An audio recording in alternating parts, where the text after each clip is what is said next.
What's up, everyone? Welcome to Brandon's Face. It's the podcast about a playlist where the opinions are garbage and the points mean nothing. I'm Jonathan Beardsley. And I'm Brandon May. That was an apt description, sir. Thank you. Thank you. Thanks for tuning in. We have a ton of music to talk about this week. But before we do, anything you want to discuss?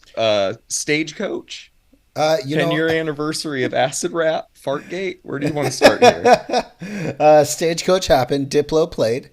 As did Dylan Francis. Oh, there we go. Was he on the lineup? I didn't know. I don't know if he was announced, but yeah, he ended up headlining whatever DJ thing they were, whatever stage that was, and his shirt said, "I wear Carhartt because I'm working on myself." That's absolutely fucking incredible. I believe he had a Carhartt suit made as well. You know, the guy has yet to disappoint. Yes. Correct. What did you catch from Stagecoach being out there? From DJ Hansel to the honky tonk dance tent, we can always count on Dylan motherfucking Francis. Nothing, man. It was hot as shit out here. I think it was like 104, 105 on Sunday or something like that. Felt real bad for everybody who went during the day to catch their favorite artist, and I did catch the hilariously large 16-string bass guitar from ZZ Top's set. But other than that, I think that's it. Were there people picketing outside protesting the inclusion of Bud Light being the sponsor of the festival? No, I actually heard... surprisingly quiet, right? Yeah, surprisingly quiet. I also heard that there was a drag show performance there. So if somebody was upset about the Bud Light, then they would have been upset about that too. And honestly, that's fucking good for Golden Voice. Does Golden Voice run Stagecoach? Most definitely. Yeah.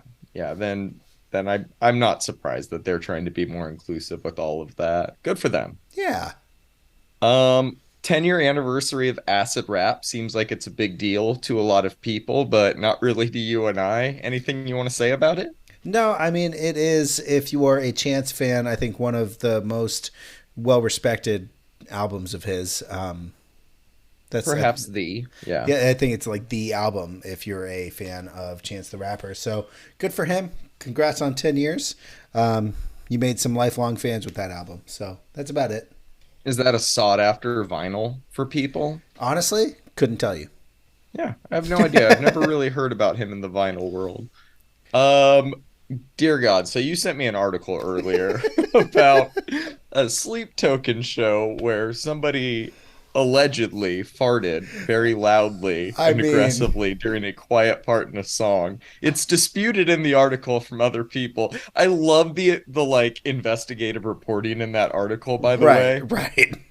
I need to quote whatever article this is, because this is NME.com. Look up Sleep Token gig disrupted. You will get the full story. But I thought it was a fucking hard drive story or an Onion story when you sent it to me, man. Real story. Metal fans, right? I love the quote from somebody on Twitter saying it ruined their show, and he said it wasn't just like a regular fart, it was like a absolute pants ripper, you know? Yes, dude. Oh, the adjectives, the verbs, it was fucking fantastic. Like, honestly, man, if you couldn't have picked a better time between that guy farting at the Sleep Token show and the lady having a full-on orgasm during the LA Philharmonic show, I think. Oh my God! I think people need to know their scene before they step in it. You know what I'm saying? Oh God. Concerts are not sound baths, people. Okay? Debatable at the highest level, my man. Oh man, I agree. Limp Bizkit, Woodstock '99, sound bath of all time. All right, man, you ready to dive in? Yeah, we've got a ton of music, man. Let's get into it. All right, first up, we got a new one from Martin Solveig and Rafaela called Allo Allo. Talk to me about it. Goddamn, man, I love Martin Solveig. We covered a little bit of Martin's stuff last year with Europa when we discovered Europa. Yes, Europa kicks ass. And then Jax Jones. Handful of singles. I hope he's in album mode again, so we get another full project from Martin. What did you think about this track? And it's a bop, man. Perfect track for festival season. Yep, most definitely. Moving on, we got a new one from Fortet called Three Drums. This one goes from ethereal to ambient in a very interesting and pleasing way. Glad to see he's playing solo shows again. And isn't he dropping an album later this year? I don't know, but the album better have country rhythm on it. Otherwise, I'm going God to damn throw a it. fit. I find it hilarious that people who are just learning who Fortet is, all of the new EDM kids, Yes. please explore his music, kids, because my man, my man has been doing this for 25 years, and he knows what he's doing, man. Yeah. I have a feeling he just heard a drum sample and was like, I could make a song. Yeah. Yeah. That's probably it. I saw some clips from one of his more recent shows, I think either last night or a few nights ago, and it was sick. It looks like a mostly modular setup he has, and he's Hell surrounded yeah. by all these like hanging strands of lights that are all going like around him too. It was sick. Very minimal, but very well choreographed and sequenced. Yeah, his music is very minimal, which makes it when he drops, fucking Party in the USA and Country Rhythm so much better because like that this guy enjoys this music, but like Yes. would never make anything like it, you know? No, no, no. Shout out Fortet. Moving on, we got a new one from the Chemical Brothers. It's called All of a Sudden. It's the B side to No Reason, and big surprise, it's just as good as the A side. Fucking kicks ass. I love this one. What about you? Every time you say we have a new one from the Chemical Brothers, I get more excited. Right? This track is obviously a banger, but what I really love is that they kind of left us on a cliffhanger. The track builds up and builds up into something that sounds like it's going to be like a drop, and then the track just cuts. They have in the past done the first three tracks of their album as singles, so I'm curious to see what this is building up for. I mean, to me, it's pretty obvious, but all of a sudden, we'll be on the new album, and it's going to Yes. build into something really cool. If I know anything about the brothers, Of course it will. And as far as I know, it's still just slated fall this year. There's not a specific month or date locked in, it but is very also excited for unnamed. that. Yes. All right, let's move on. We got a new one from Subfocus and Kelly Lee called Calling for a Sign. How are you liking this one? Just your classic sub focus melodic drum and bass Yep. banger. Yeah, a little predictable, but it does the job. Yep. We were told what Sub Focus did, and he continues to do it. Correct. Uh, all right, we got a mashup between Kasabian and the Prodigy called Rocket Fuel. I think if you add the Prodigy to anything, it's only going to make it better, right? Correct. Correct. Yeah, so that's clearly the case with this one. Any notes on it? Yeah, so when we reviewed the Kasabian album, this was the song that Hmm. stuck out to me as why was this there? And I got Oh, a that's little, right. I got a little bit more context from watching Kasabian's YouTube videos and like figuring out that there was indeed a concept behind having that song in that place of the album, which is fine from an artistic standpoint, but I still feel like it stuck out like a sore thumb. But Fair. yeah, having the Prodigy do it makes it sound a lot better as a standalone thing. I didn't hate this, so yeah, Yeah, me I figured neither. I would add it. Moving on, we've got a new one from Wax Motif called Tagulu Tech. Yeah, I Yeah, think I pronounced that yeah, right. Uh, Telugu, yeah, something like Telugu. that. Yeah, something like that. This one's fucking awesome. I think if you're in the crowd when this one drops, it's gonna be a moment. What about you? For sure. I didn't like the last one, so it was clear that I was going to like this one. So I even added it blind because Of course. Wax Motif is on the same single schedule as Jack White is on the album schedule for me. So I like this track, man. It was good. He makes some great house music every other track. Exactly. When he wants to make house music, he makes good house This music. is correct. We got a new one from Jada G called Scars, I'm sorry. And she just gets it, man. She just gets it, you know?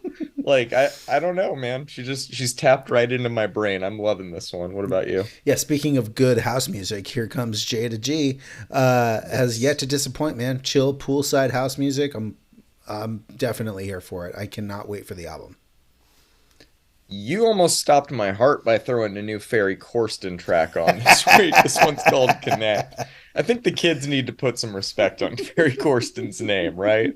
Most definitely. My man has been loud, electro, and ferocious since the late 90s, mid 90s, something like that. Something. Yeah, early enough. Absolute legend. For sure. Uh, we got a Art Bat remix of All That Matters by Kolsch. Have no idea who Art Bat is, but he killed it with this remix, man. You enjoying it as well? Okay, what the fuck? I knew before I clicked on this that it was going to be good, but holy shit, this track brought it, man. I am Yes. now following Art Bat. I'd seen the name on lineups or whatever, and I immediately clicked follow. This was my song of the week. I kept coming back to it. This Hey, is fuck it, yeah. man. It was just straight up banger. It is. I'm gonna have to go back to it. We had so much music this I week that know. my notes say that I loved it, but I'm having a tough time recalling it off the top of my head It's a good because we track. had so much. But yeah, man, Art Bat, I think I followed him from our Instagram as well after hearing this one. Listen to all 8 minutes and 50 seconds, sir. It gets better Yes. as it goes. We got a few new tracks from Tyga, Jesper Dahlback, and Faxid called Faxman and Acid in My Head. First Fairy, now Tyga. Are we sure that the Hudson did not reopen? No, no, I don't think that it has. And if it has, they wouldn't tell us. Might have to go check. Honestly, man, Acid in My Head is a fucking banger. Fax Man is not. I don't. We've talked a little bit about like spoken word vocals in house music, and this one kind of didn't do it for me. But Acid in My Head is fucking great. Yes, agree. Moving on, we got this reinterpretation of Santosha by Sasha Caresi and Reza Safaina. Not much to say about it other than it's a banger. What were your thoughts on it? Honestly, man, progressive, melodic. The fucking bass line won't quit. I really liked this track. Yeah, I'm digging it as well. Cool, man. New one from Drum Complex and Marco Zaffarano called Momentum. We haven't heard from Drum Complex in a while, have we? I don't know if you remember the last time we reviewed a single of his, it was kind of lame, and so I've been like previewing Drum Complex tracks before throwing them on the playlist. Sure, sure. I heard this one and I was like, okay, all right, I really like this one, so I threw it on here. This one's pretty good, man. Yeah, I agree. Much less lame, and I like hearing the way he collaborates with other artists. Yeah, yeah, it really does work, huh? New one from Ryan James Ford called Ripping Greg. This is the mic mix. What are your thoughts on it? I have no idea what the fuck a mic mix is, but I think that this is a banger. I've been really liking Ryan James Ford this year so far since I have discovered him. Yeah, his whole thing seems to be like a modern approach to dance music using classic sounds, and I like it. Right, he's doing something right. Yeah, yeah. But we haven't heard a lot from him yet. I'm interested to keep going. To cap off the EDM this week, we have a new one from Satoshi Fumi called Ion Tail. Give me the backstory on this one. I don't have any. All I know is that I heard it and it is fucking great. So I threw it on the playlist. I have no idea how these songs end up in your release radars and Fuck stuff, if but I'm I glad know, they bro. do. Like, Yeah. I think I've what I used to do is go through like the Mixcloud set lists of artists that I really like, and I think most recently in the past like year or so I did that with I think I sent you the mix too. There was a Ben Clock mix that I listened to that I was like, this is 2.5 hours and it's fucking great. I'm gonna start this right over after I finish it, and I'm pretty sure that Sasha Karasi was on that. Satoshi Fumi? I'm sorry, Satoshi Fumi Gotcha. was on that that track list. Interesting. Okay. Yeah. Yeah, it's a good track. We're 15 songs into the EDM single, so I'm running out of adjectives, but it is a good track. It's a good track. Yes, correct. All right, man. Let's move on to some pop. We got two new tracks from Kesha, Fine Line and Eat the Acid. These songs are beautifully written, expertly produced. They're searing and honest and kind of grab you by the throat to make you listen to every word that she's saying. I'm always a big fan of the albums that Rick Rubin works on, and it sounds like this one will be no different. What were your thoughts on these two? Hey, I didn't know this was a this was a Rubin. Yeah, man, both of these are fantastic. I like the kind of dichotomous energy she's putting out here with Yeah. releasing two tracks that are really kind of completely different. You know. Yes. Yeah. They're Definitely two different sides of what the album will be, you can tell. Right. And in terms of the Rick Rubin of it all, I remember in an interview recently, he said, like, I don't really have like musical talent and all of that. The synth in Eat the Acid or Fine Line, I can't remember, is literally the same synth that the Strokes used on At the Door on the album he just worked on. So I have a feeling he is more involved in these albums. Either that or he just has this one synth that he really likes that he pitches to everybody that works with him. It could be that. It could. I am not going to revisit the Chili Peppers album to see if they use that synth. Well, this worked here, so it's got to work over here. Exactly. I trust him. Right. That beard, come on, you got to trust him. All right, man. We got a Boy Harsher remix of the song Hot Love by Debbie Friday. Talk to me about this one. Oh, man. I love that we found Boy Harsher a couple years ago, man. Same. Really massive sound on this remix. I'm sure that you struggled with where to put this track this week, but I think you kind of nailed it. Yeah, it's great, and it exists somewhere in the space between shiny toy guns and crystal castles, which is a great space to be in, and I think fits here in the playlist better than any place. No, I think you nailed it.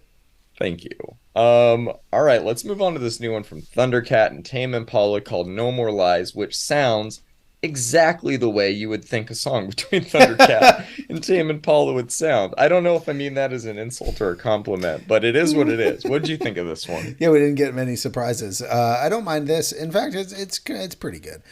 Kevin has clearly taken this like poppier term that like seems to be working for him. He's worked with the Gorillaz since his last album, Border or something or other. And look, man, the outro on this track is outing everybody who lives in LA as somebody who lives in LA. I really couldn't make up my mind about this song. I didn't hate it, didn't love it, didn't like it, didn't not like it. So I don't really know. You know, what did you think exactly with you. No, exactly the same, man. Nice, nice. Like, did not hate it. Probably won't listen to it again, but we'll probably end up hearing it and not skipping it, I guess. Right? Yeah, I'm sure we'll hear this a lot.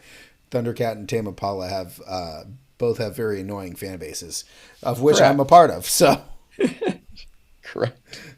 I'm not just a member. I'm also the president. Right. All right. We got a new one from Miguel, man. This is called Give It To Me. I really hope this is the start of a new rollout more than an opportunity to just capitalize on one of his older songs blowing up on TikTok recently. But either way, beyond happy to get new music from him. What did you think of this one? Oh, weird. I didn't know you were a Miguel fan. Just kidding. Man, I love the guitar on this one. And his voice sounds obviously fucking great. Yeah, every time he releases a track, it's like, oh, okay, this is going to be good. And I don't even need to click on it to know it. And I do, and it always is. So. Yes, correct. Yeah, he's not released an album, I think, since like 2017, though. So he is due. Yep. New one from Emotional Oranges called Justify.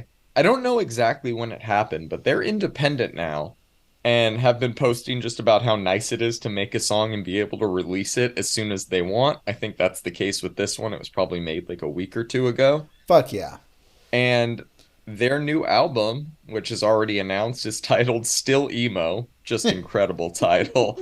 Scheduled to drop June 9th. That should be a lot of fun. What do you think of this one? Featuring All Time Low. I'm just kidding. Man, as always, so. Emotional Oranges they know how to create this like tonal energy with their songs that just fucking, I'm just like a magnet. I'm so glad that you showed me that, man. Yeah, they fucking rule. All right, let's move on. We have one hip hop song this week, and it is from Lupe Fiasco. It's called Scent Rock. What do you think about it? Big fan of this one. Lupe banger. Yes, written by, produced by, performed by. Because if you want something done right, you need to do it yourself, right? If you want something done right, you got to call Lupe Fiasco. Exactly. All right, man. We got a new one from Beach Fossils called Run to the Moon. It's a good song, but I can't stop thinking about how if Beach Fossils and Cigarettes After Sex played a show together, it'd probably just turn into a massive orgy, right? Someone needs to book that tour immediately. Straight up. Only play obscure sex clubs. Yes. Yeah, man, again. Beach Fossils in Berghain. Oh man. Oh shit. It's leather only night. All right. Yeah, man. Again, we know what Beach Fossils is gonna sound like, and I'm never disappointed by it. So fucking bring me the album already.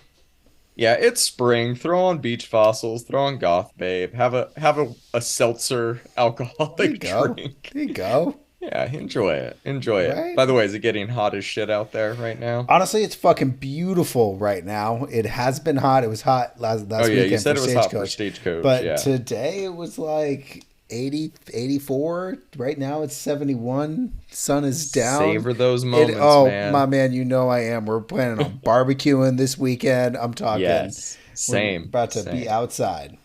Yes, I'm with you, man. I am with you. Moving on, we got a new one from Amoeba called Do Nothing. The only thing I don't like about the song is the 4 seconds of silence that it starts off with. I fucking hate it when bands do that. It's a good track though, man. It's indie rock for people who smoke Camel Crush cigarettes but never crush the menthol ball in the filter. That's my opinion on this song. Oh my god. Oh man, that's a demographic that exists. Yeah, Not in it California is. anymore, but it It exists. is. It is. California has stopped selling menthol cigarettes, so Camel Crush is unfortunately not a thing over here. Oh, when did that happen? Just recently, it's a whole thing. Oh shit. It's a whole thing. Even at the Indian Reserve place? I have not been to the casino, so maybe they do. Your They're loss. allowed to.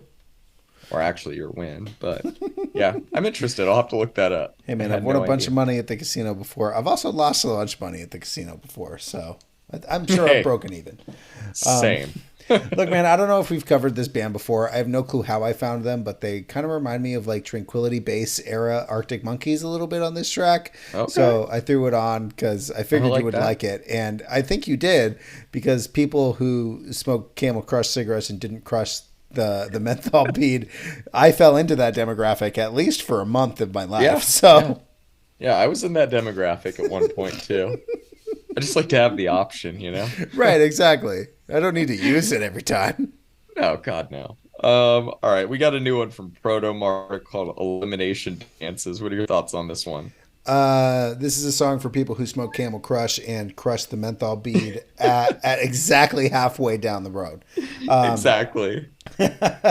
No, man, I fucking love this band, man. Strained passion is what we get out of almost every single track that we get from them. And God, this is another album I'm super excited about, man. And their artwork is fucking great on every album they've ever made, except for maybe their last one. Their artwork has been fucking great, and this single artwork is fucking beautiful. Yeah, man, I'm looking forward to it. This song reminded me of like the American equivalent of Fontaine's DC a Yep. little bit. Yep. Just a little weird, but it made sense to me. I dug it. Really looking forward to the album. Good, man. I'm glad. New one from goth rock outfit Health called Hateful. This was another hard one to sort, but I dug it. Um, Give me your thoughts on it. It's literally in my notes. Another one that must have been hard to sort for you. Yes, It's a very, banger for always. sure. It's a banger for sure, man. Health brings it. Yeah. Oh yeah, man. If you outlive me, make sure they lower my casket into the ground to some like heavy ass industrial gothic noise punk like this. Please. Most definitely. Most definitely. All right, man. Let's talk about this new one from San Freshes called Always on My Mind. This is just sick, man. I saw that they're on a playlist called Emo Flavored Indie and another called Northwest Emo. I think both of those describe this sound pretty well. What about you? Yeah, I have no idea how I found this band again, but I stumbled upon them. I really liked this song. There's lots of passion, lots of like punk influence, and I love that in an emo band. Yup. And felt the need to add it. I'm not sure what this photo is that we're looking at on the single cover. It could be a chin, it could be a toenail. You never really know. I don't want to know, actually. Yeah, never tell us. Oh man, this fucking week we got a new song from Say Anything called Psych.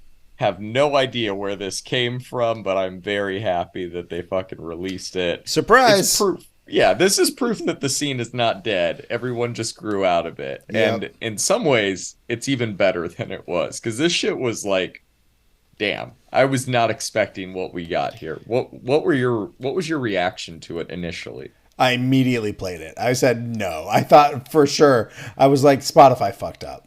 Because they've done that like a number of times where Yes. some rap dude will, Chicago trap dude will say anything as their name. And then, Featuring Michael Jackson. yeah, I was, what the fuck, bro? And then so I clicked on it, and it should come to find out it's this fucking guy. And I listened to the whole thing and was like, wow, that was fucking great. Like, Yeah, this kicks ass, dude. you know, I loved it's it. I've loved this dude's music for like a long time. I think he's also one of those artists that kind of makes music like really good music when he's not doing very well. So I hope he's doing okay because this track was a banger. Yeah, I saw some live videos of them recently, and he seems to be doing good. He sounds great live. Awesome. All right, we got two new songs from Movements called Killing Time and Lead Pipe. Starting a new rollout with two new songs and two new videos that are released simultaneously is just a fucking bold move, but Movements are bold dudes. And I don't think they've released any follow-up info yet on what I assume is their upcoming album, but I'm sure we'll get more soon. Going off of these two tracks, though, they sound the same, just new, which is pretty much all I wanted. What are your thoughts on these? Yeah, man. You had texted me, I think, on Monday. Movements is so good, and that is indeed correct. The Yes. funky riff fills on Killing Time are fucking awesome. I love how they're just unapologetically themselves on like every track they make. Lead Pipe is a Hmm. fucking banger. I just this week has been wild for music, man. Yeah, it's great. Lead Pipe was probably one of my most played songs this week. Yep. All right, we got a few EPs to talk about. First, we got a good old-fashioned split EP from Direct Hit and Decent Criminal. Talk Isn't to me that about this one. fun? We I haven't love covered a a good split in split, a long man. time, Always bro. been a big fan of them. Direct Hit is how I found this split EP. Always, I've been a big fan of them for a couple of years. They put out great hardcore punk every time, so Wasteland is obviously fantastic. Decent Criminal was new to me, and I like both of these songs. Yeah, same. I love a split because it introduced me, in this case, to two bands I've never heard of before and put both of them on my radar to keep up with as they release new stuff.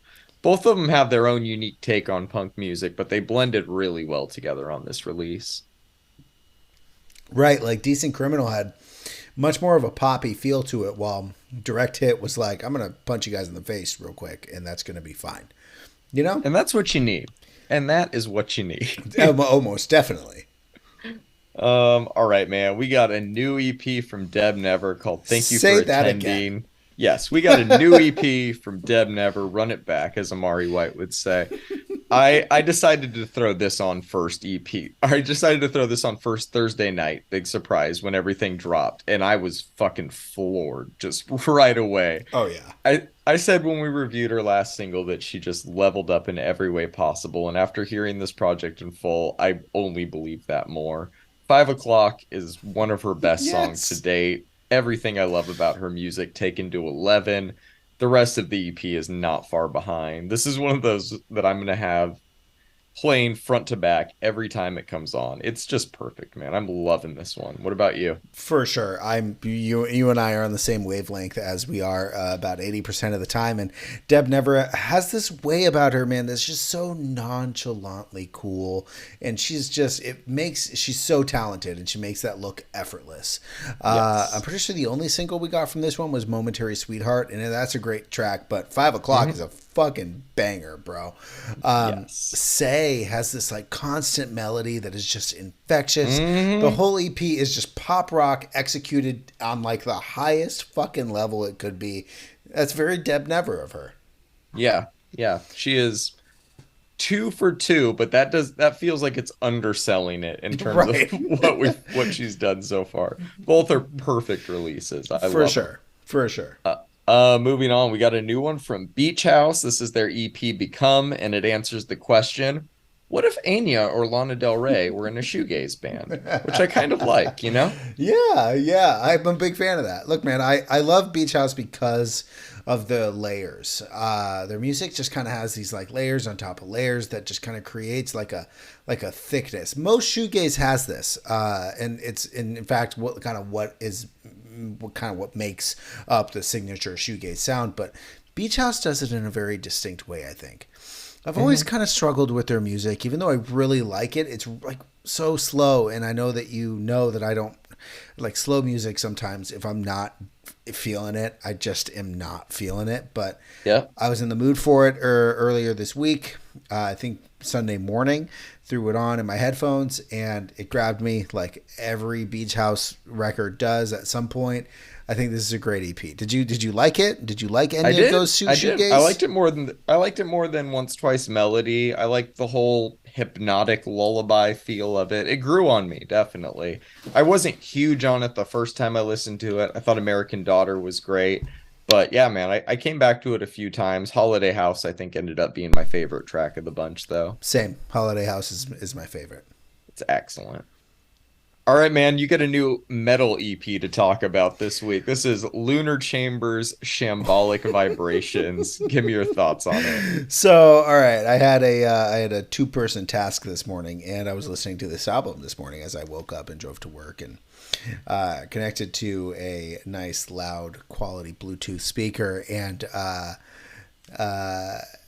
we get to the final track, and it's like 12 minutes, right? It's like 12 minutes and Yes. 53 seconds, and it kind of like starts off with this like kind of ambient, kind of psychedelic sound, and then doesn't get back to that until like 6 minutes later.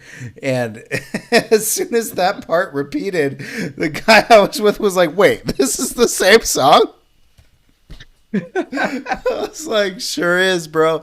Look, man, we have the first ever release from Lunar Chamber, released on 20 Bucks Spin, which is a label I've been really enjoying over the last couple of years. This is psychedelic death metal. I have no other way to describe it. Are they the first to do it? Nah, but they absolutely crush it here. The thing that impresses me the most on this album isn't the fact that they combined like psychedelic ambient music and string work and death metal very, very well, which they did.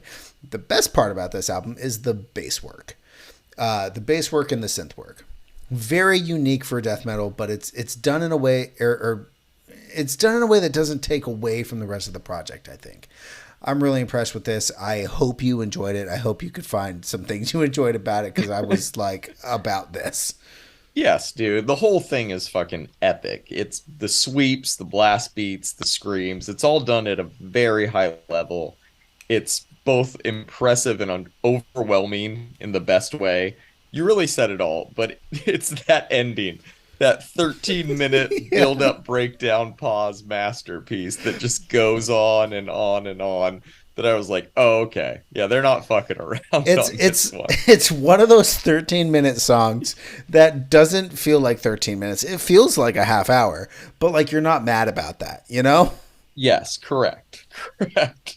Time does not exist when listening to that song or that project in general, right? Yeah, big fan of this. I'll be coming back to this throughout the year for sure. Yes. All right, man. Let's talk about one I'm going to be coming back to all year for sure. This is the self-titled EP from a band called Slipping. I had a feeling that I'd love this when I saw it was released on Really Rad Records. I was not wrong. It's got all of the underground emo vibes I was looking for. All great projects have great intros, and they set the tone immediately with just attempting to exist, which is one of those tracks I had to run back immediately after I finished it the first time. Yep. Whole EP is great, though. I hit follow on their page and look forward to hearing more from them soon. What did you think of this release? Like criminally underrated. Look, man, Yes. this is kind of like a slowcore, kind of like a Duster sounding thing. And I like Dusters, believe it or not, even though I just earlier complained about slow music when I'm in the mood for Duster. And this was, look, man, this is great. And I kind of needed a good break after listening to a 13-minute death metal psychedelic experience. So it was kind of cool to go from Shambolic vibrations. it was cool going from a shambolic vibration to a nice slowcore in kind of emo emo feeling, slow time.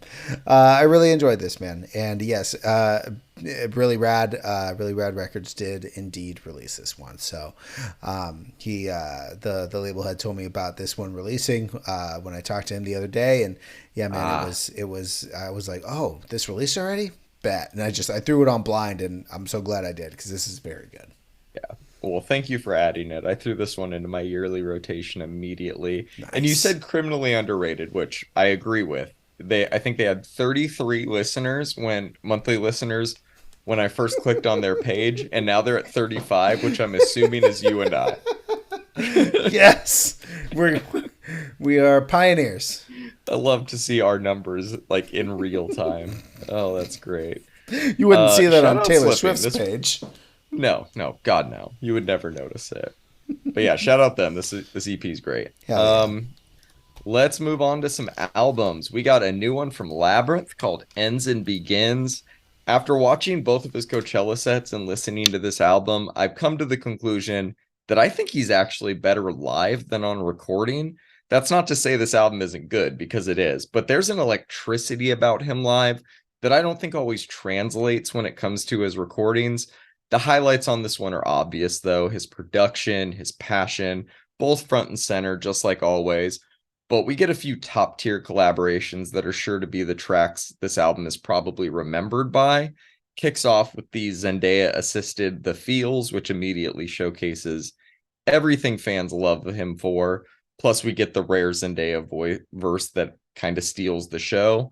But the standout for me on this album is the track that we already covered last week, and that's Never Felt So Alone featuring Billie Eilish. I think that their sounds just meshed beautifully together. They made something really unique and different. In terms of a score, though, I think I'm feeling like a strong 7 on this one for now. What were you feeling on it? I think I might have liked it more than you. Where do you put Labrinth? Do you put him in pop? Do you put him in R&B? Yes to both. Yeah, somewhere in between. Yeah. Look, man, I hadn't ever heard of his music before watching his Weekend One Coachella performance, and honestly, it legit blew me away. I think that you're right. I think that there's kind of an electricity, kind of like an oomph. I don't know how you put that into words. Certain je ne sais quoi. There you go. Let's go. Look, man, he has this kind of like aura of grandiosity, and it is very clearly trying to come out in the studio recordings, and I think it does. I think if I had listened to this album and then saw him live or watched a live performance of his, I think it would have kind of like doubled itself as far as where I felt about it. But look, man, his voice is obviously really good throughout this album. His range is impressive. Kill for Your Love is a fantastic example of that grandiosity I was telling you about.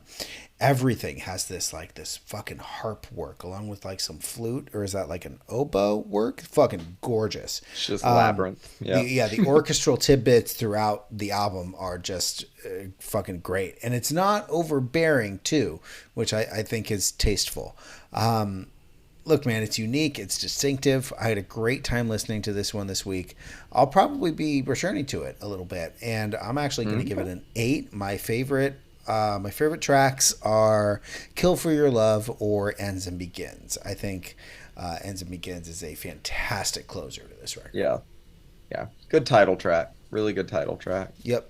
I'm glad you liked it a little more than me. I will definitely be revisiting this one a little later. I think he killed it, though. Oh, for sure. All right. We got ILLENIUM's new self-titled album. I think it's his 5th studio album. What are your thoughts on this one? All right. Well, we got a rock-laden EDM album, and I think most of it works really well. Look, man, I've always kind of looked at ILLENIUM as like a basic, cheesy pop EDM, and he doesn't really stray far from that trail that he himself blazed. But I really enjoyed this album for what it is. It's genre blending while staying true to the EDM format that he's comfortable with, and that is awesome for him.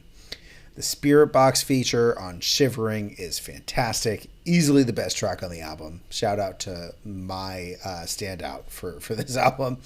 I think the All Time Low feature on Back to You was something I saw it and I was like, oh, really? And it actually came out pretty good. My second favorite feature on this album is the Motionless in White feature. It is the most clear blend of genres on the record, in my opinion. I don't want my review to all be about the features, though. The music itself is produced obviously very well. It's kind of expected for ILLENIUM at this point, and I think these are going to be a ton of fun for him to play live. I really enjoyed this album. I'm not entirely sure I'll be seeking it out any further this year, but it is very good. It's not. I love EDM. I even like a lot of cheesy EDM. I just think my tastes are moving on. I actually gave this one a 7. My standout is Shivering. You definitely enjoyed this one a little bit more than I did, but I think you worded it well and were maybe a little bit generous.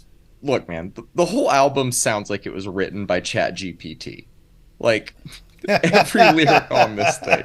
That's all I hear. This is what I imagine Zed would sound like if he wore more leather jackets. Something like that. Like it's extremely cheesy. It's formulaic to a fault. He sands away what interesting edges most of his collaborators bring to the table in favor of this muddy blend of pop, rock, and EDM. It sounds like it was kind of created in a factory. There's times it works for me, like the album closer, "Love Me a Little," or the track you mentioned earlier, "Shivering," featuring Spirit Box. But there's just a lot of moments on here that left me scratching my head too, like the bizarre interlude "Drown" that samples the "Bring Me the Horizon" song of the same name. I have a feeling that others are going to enjoy this album a lot more than I did. It seems to be the case slightly with you, and I honestly hope that's the case, but it's not one that I'll have any desire to revisit anytime soon. I gave this one a 5. My standout is also Shivering. Super duper fair. Yeah, a lot of crossover with a lot of the bands that are popular with the metalcore community right now. With obviously Drown, Motionless in White, Spirit Box, and I think that's so funny. If Zed wore more leather jackets, this is what he would write. I think you're kind of right on the money, brother. Yeah, I think listen to Starfall if you question what I just said there. All right. Let's move on to this new one from The National called "First Two Pages of Frankenstein." Give me your thoughts on it. So, I had pretty mixed feelings about this record, man. In fact, please. The most mixed feelings. I love his voice. I love Sufjan Stevens. I think that's how you pronounce it. Sufjan. And yes. I love how the album is structured. I do feel, however, that this was phoned in a little bit. It relies way too heavily on the features to kind of fill in the blanks. I think The National has always been kind of hit or miss for me, and I'm really just teetering on the fucking fence here. It's enjoyable while I'm not paying attention. Yet when I dig in and I fully actively listen, it's super cheesy in parts, and that really takes away from any sort of authenticity that The National had.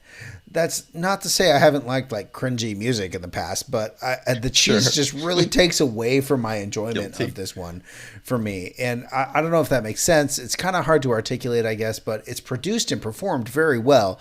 It's just not good, I guess. It makes sense to somebody that does not like them as a band like me. Look, man, I kind of really wanted to like it. Maybe that's why I'm struggling. I don't see myself returning to this one very often, except for the couple of tracks I do really like "This Isn't Helping" or "The Alcott" or "Eucalyptus." I gave it somewhere in between a 4 and a 5. My standout is "Eucalyptus." Yeah, man, I don't like it. I've never been a fan of this style of indie. You know that. It's one of the few areas where our tastes just do not overlap. I'm sure this one is okay if you're into this sort of thing, but I'm not. Maybe one day one of these albums is going to break through to me, but this definitely was not the one. I also have it at a 4, and my standout is also "Eucalyptus." But I think you worded, honestly, I did give it a fair shot, and you kind of worded it perfectly by saying the features fill in the gaps, and it's just too cheesy to be enjoyable. I think that's what stuck with me when I listened to it as well. You know, most of the National's other work has just more like legitimate authenticity to it, and I feel like the National needed to put an album out, and they did that, and they have successfully contractually, you know, satisfied their contractual obligation. And that's what I feel from this, and that's not what you want to feel when you open a fucking National album. So that's that's where I'm at. Fair, man. All right, can we move on to this new one from Baby Rose? Fucking please, bro. Yes, her new album Through and Through has finally been released, and it is excellent. Her voice is just one of the most unique and distinct things that I have ever heard. It's smoky and soulful and warm. She's able to convey so much feeling with it that it can almost be overwhelming. I liked her last album, but I loved this. It's both happier and sadder, which I didn't think was possible. The first half is a little bit stronger than the second half, but this is a no skips for me. I have it at an 8. My standout is Paranoid, with Fight Club and Go being close runners up because they're both bangers. But side note, we were talking about the high of chasing an ID. She put Paranoid at the tail end of her I Won't Tell music video like 2 or 3 months ago, and I've been fucking waiting for that goddamn song to drop and like to get any info on it because of that little teaser. So yeah, IDs work in every single genre somehow. I'm still waiting for that new Kate Tremine one at the end of their music video, but yes. My side notes aside, yeah, they were playing some new shit at the Met Gala this weekend too. But anyways, enough on that. What are your thoughts on this new Baby Rose? Because I really want to hear them. Have we covered Baby Rose before? Only as like a single. We covered I Won't Tell as a single. I think that's but no, it.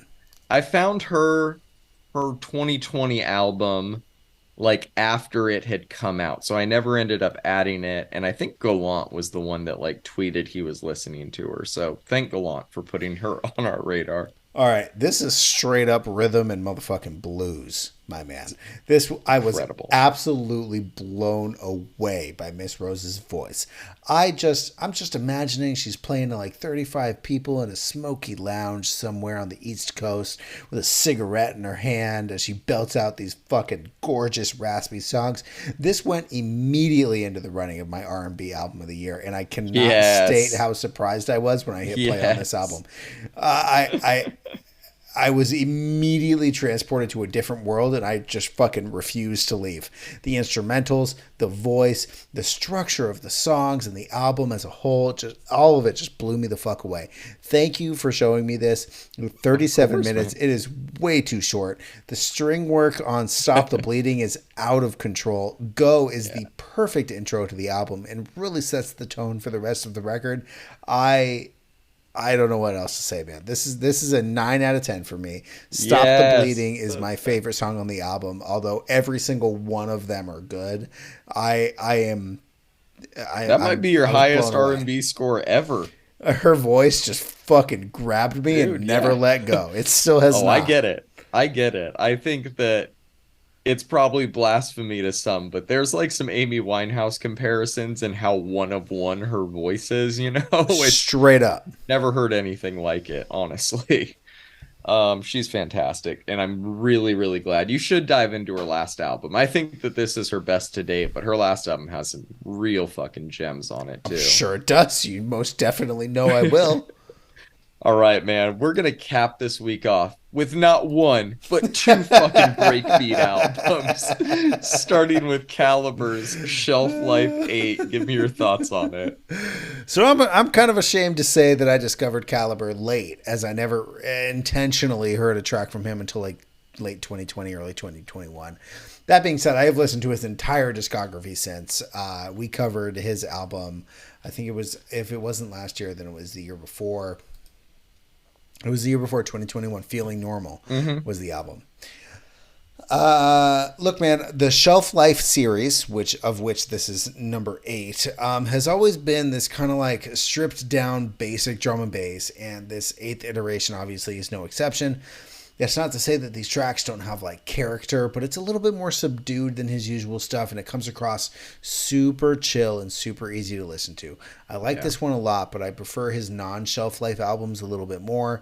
I'm going to give it somewhere between a 6 and a 7. My standout on this one was Chantilly, that piano, that kind of droning piano was just, let's go. We're becoming the same person, man. It's As if yeah, a we lot of already weren't. seriously. You nailed it, man. It's a lengthy drum and bass album with a lot of ambient and classical house influence. By modern standards, it's fairly minimalistic, but what it lacks in flash, definitely it makes up for in nuance. Yep. I don't have much more to say about it than that, but I've been enjoying it. We'll probably keep revisiting this one throughout the year. I have it at a 7. My standouts are Breather and Chantilly because, yes, Yep. Yep. Chantilly rules. Yeah. All right, man. We got another mostly breakbeat album here that just fucking rules. This is by Cobrayama. It's called Crystal Relics. And yeah, I'm gonna spoil it. This one is sick. Yep. It's breakbeat with kind of a lo-fi feel to it, a weird Aphex Twin adjacent but different, obviously kind of vibe going on. I don't have a wide enough frame of reference to properly articulate a review for this one, but I thought it was excellent and came back to it multiple times. This became one of my go-to albums to just throw on while doing things. I threw it on today at work once. I imagine I'm going to be using it a lot for that going forward. In terms of a score, I have it at a 7.5. My standouts are PS2 and Yama Wave. What are your Nice. thoughts on it? All right. Well, number one, this is our second release from Really Rad Records this week, which fucking blew me away when this guy told me that they were dropping a jungle drum and bass album. I was like, no fucking way. I was just in disbelief. So sick. It's also really fucking good, man. The melodies created with whatever piano or piano plug-in this dude is using are fucking awesome. The bass lines are great. The percussion, exactly what you want to hear in this breakbeat jungle album. Overall, I'm super fucking impressed. I'm going to be following Cobrayama. It's weird. I think I like this one better than I liked the Calibre album before it, and Calibre is the unspoken king of D&B. This is good shit, man. Thank you, Cobrayama. I'm with you. The Calibre album's good. This one is special. This For is sure. a special album, Oh, man. most definitely. And it has at least 3 songs named after game consoles that I can count. So yeah, even more special. Well, if you count Brick, that's definitely 4. Bread Bring a Death here. All right, I gave it a 7. No, 360's on there. So 360's on there twice.